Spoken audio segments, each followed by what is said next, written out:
All right, you guys, we are in the presence of one of my favorites. We've got Lisa Schlossberg with us today, and she is a licensed, I'm going to read this because you've got so many bells and whistles, which I just love about you. She's a go-getter for one. She's a licensed master social worker, an integrative nutrition health coach, a certified personal trainer, a mental health professional, public speaker, and then most recently, a certified yoga instructor, which congrats again, that's amazing. Thank you. So Lisa helps people identify and kind of address their mindset and how to how do you explain it, Lisa? Tell me a little bit kind of about what you do. Sure. So I work with emotional eaters and I help people heal their relationship with food and their bodies. That's the simplest way to say it.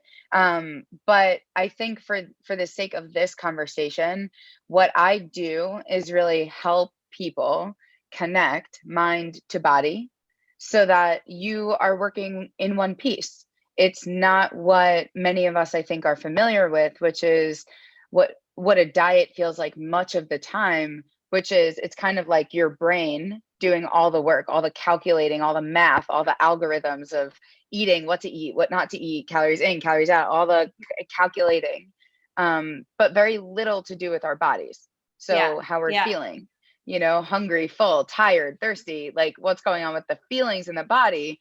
And so how do we do something like lose weight or gain health from a place of brain and body connected at the same time? So that's kind of, I think, what the purpose of this is yeah, for primarily. Yeah. for sure, for sure. That's so well said. So what happens, Lisa, when I think a lot of people, we were just talking before this started about how people think that weight loss has to be a miserable experience because all they can think about, like you said, is the numbers and I can't eat. I'm going to be hungry. I have to beat myself up in the gym. So, what happens when we shift our focus from losing weight and everything that we think weight loss means to just focusing on improving our health? What happens in the body when we do that? Yeah. So such a great question and so many different things to say. One is when we shift the focus from weight to health, what that really means is we have to start with defining what is health. How is health different than weight? What is the difference? For someone like myself who was very overweight, I learned, health equals weight and they're one and the same, but they're not. And so what we have to first do is just define them. What does that mean if we're shifting into health? How is that different? And how that's different is there's mental health, there's emotional health, spiritual, social, environmental health. There's other parts of our health that are not just physical. Our physical health is important. Part of that is the food that we're eating, the exercise we're doing, sleep, water, sunlight. These things are important physically. But then to shift the focus into health means we're not just thinking about our bodies. We're also thinking about how am I feeling? What's going on with me, the human, more than the body. So just expanding that definition of who we are, and what we're really doing. So there's that. And so I think the way that I think about that, because I know this isn't going to be too long of a conversation, I want to get right to the point. So, so I know what happens with that is what we want to do differently to lose weight in a healthy way is instead of committing to a set of rules or guidelines and just kind of blindly following along, right? That's what a diet usually is just blindly following. Okay, fine. I'll do what you tell me to do, right? And so what's different when you're focusing on your health, how do you incorporate your mental health in that? How do you incorporate your emotional health in that process? It's not about making that process different. It's not about, you know, eating healthy food is necessarily a bad thing or that it's a diet automatically. It's not that, right? It's paying attention to your health. And when you make that goal, let's say you're going to eat X, Y, and Z for breakfast, lunch, and dinner, the next step would be, how do you feel about that? Yeah, And just checking in with you so that you have some input around your experience of this. And yeah, so and so connecting what you're going to eat or not eat, what your workout plan is or isn't. And I know that they're in good hands. So it's like, if you're making that plan, great.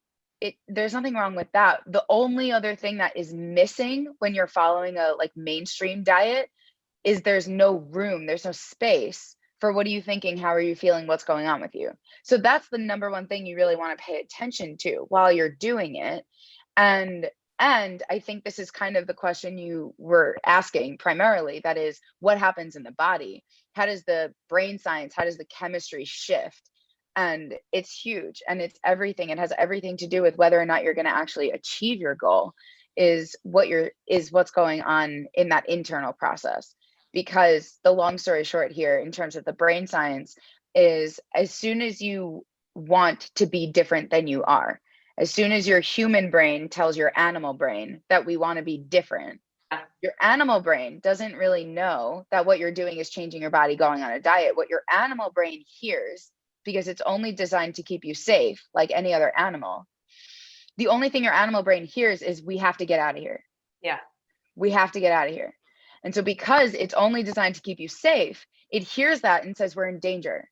Yeah. So if we're in danger, we're immediately then in fight or flight. The stress response, our cortisol, our stress hormone, is going up. And now we're fighting against our body, because now our body's going to try and keep us.